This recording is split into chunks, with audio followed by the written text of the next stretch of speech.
Hello, welcome to this lesson on note taking. There are a lot of things that we observe, experience and learn. There are many things around us that we required to learn, be it in the classroom or outside the classroom. When it comes to classroom, a lot of information to be processed and analyzed by student in a short period of time. This calls for certain skills, that is study skills, to be acquired by students. So what are study skills? Look at the phrase, study skills. These are set of skills that you need in order to study effectively. So the set of skills you need, ability you need, techniques and strategies you use for studying is called study skills. There are different types of study skills. These include summarizing, reference skills, note-taking, information transfer.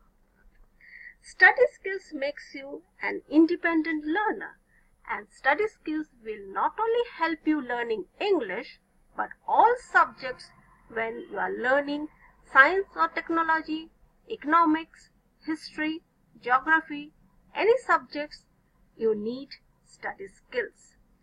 Study skills can be used for four main purposes: locate information, gather information, store information, retrieve information. For all this purpose, we need study skills.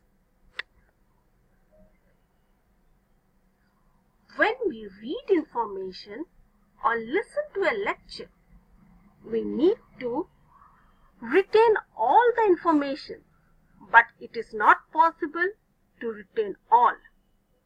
So, we need to store it somewhere. Today I am going to tell you about how to store information. That is, how to take notes. When you listen to a lecture and start taking it down, when you read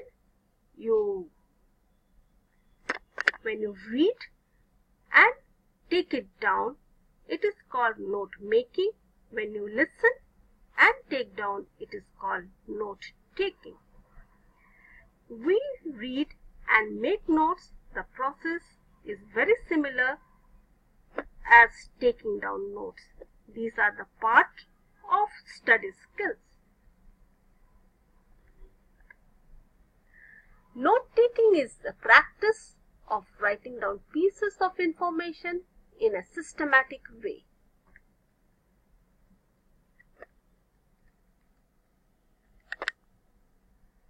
Students take notes and have different views on note taking.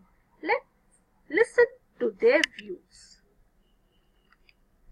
I write my notes word to word based on my instructor's lecture so that I don't miss out on anything.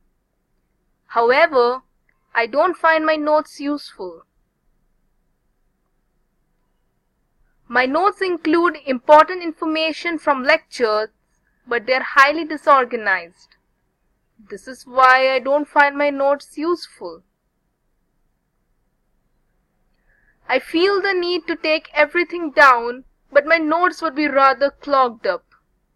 My notes wouldn't be of use then. If I don't take my notes properly, I won't be able to prepare for my tests.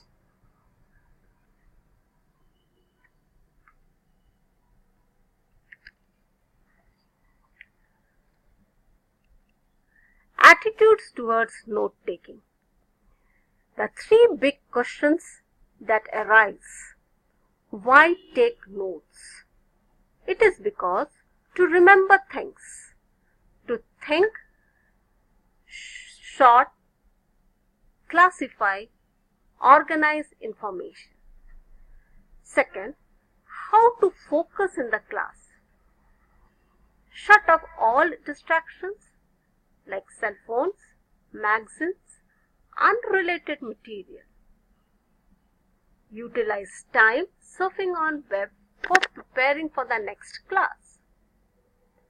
Third, when take notes, it's all the time.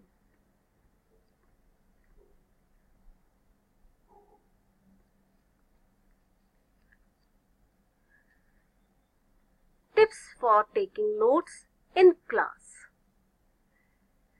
There are tips that help students to take notes.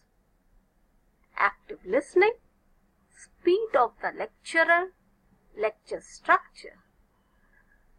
Let's look these three aspects in detail. Active listening.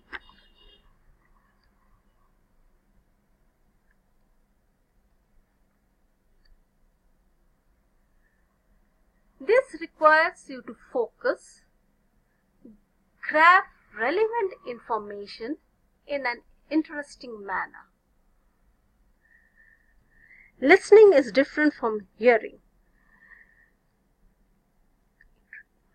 It requires one to be focused, attentive, and grab information that is important or interesting. How do we do this? What is important? First, lecture speaking style.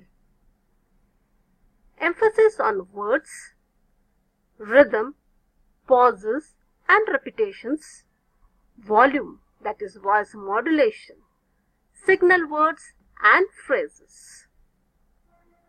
Let's look into the signal words and phrases and how this puts emphasis while you listen. There are different situations where signal words and phrases can be used. Let's look into some of them. Listen for phrases that frame what you're talking about. We are studying this because. Listen for keywords that are self-evident. This is really important. Items in a series. There are 3 types of answers to why and how questions. Because or on the one hand, important examples. For example, take this case. It is very essential that we should maintain a certain speed while taking down notes. How to do that? For this purpose, use phrases and abbreviations wherever necessary. Apply active listening skills. Listen very carefully when taking down notes. Don't copy, analyze it. It is not required to copy everything what is spoken in the lecture. You must analyze and take down the important one. Use symbols instead of writing spellings. For example, dollar, rupees, anything else where symbol is applicable. Change words into figures. For example, TWO2 can be written in figure. You may use Roman numbers, whichever you feel it is applicable. Reduce verb forms. Instead of writing verbs do not, make it don't.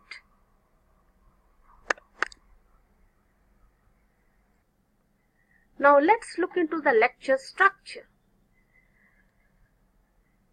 Usually, the lectures is common in all study domain.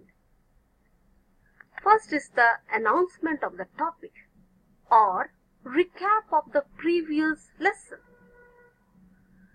Second, thesis, that is introduction to the class regarding the topic taken. Objective of the session, what is the objective for that particular lesson the students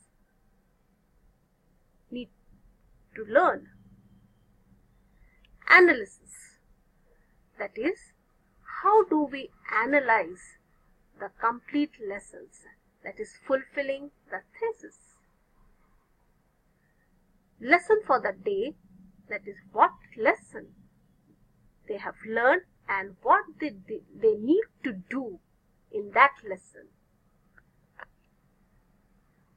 Synthesis is the wrap-up and the review of whatever is done in the class regarding to the topic and the expected work that the students need to do before they come to the next class.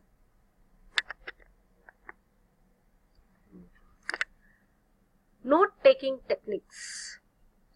As you know that you need to maintain speed while taking notes in the classroom, you need to have a certain format for taking notes.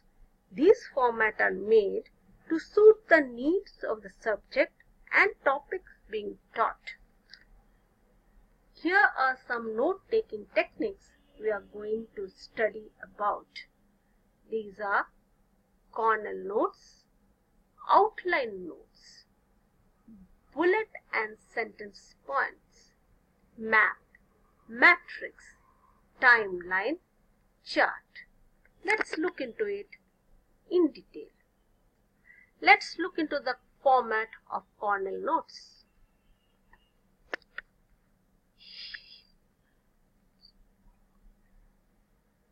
Write topic in margin and information in the center of the page. Summarize the topic, whatever you have written, in 2 to 3 lines. You can use the focus point in the Q column. The benefits of Cornell notes are, this helps to analyze the lecture, organize and structured notes can be prepared. It creates efficient study sheets. Outline notes. Let's look into the format of outline notes. This kind of notes follows hierarchy level. The most important information is put at the top and related to the informations are taken as subtopics or something regarding to the main topic. This focus on structure, that is use of bullets, Roman numerals, alphabets, numerals and levels. The benefits of this kind of note taking is, it is easy to identify main points in the notes, shows relationship with the main points, does not require speed or great detail in the writing. Bullets and structure points. The format is very simple. Here we have to, there is no hierarchy level. You might have to reorganize your notes later on, and it is quite fast. The benefits of this kind of note taking is simple and quick to take notes. Notes are symmetrical and easy to read, does not require speed or great detail in writing. Mapping. This is the graphical representation. The format here is very flexible. It depends upon your needs. It is flexible. Notes are distinct. Notes can connect different topics and subtopics. Other notes taking styles are matrix, timeline. This is very much useful for subjects like history, geography, chart and graph. This kind of note taking is possible for subjects like statistics, Today's takeaway is we must take note to store information, to remember, to think, to pay attention. Note taking is different from asking the professor for the PowerPoint at the end of the class, because taking note is a process while learning. Always take notes unless you are specifically asked not to. Decide what's important while you take notes. This will help you for your exams. The questions you must keep in mind are: what do I have to write down? What do I need to write down? What do I want to write down? That's it for today's lesson. I hope you will make use of note-taking strategy effectively. Thank you.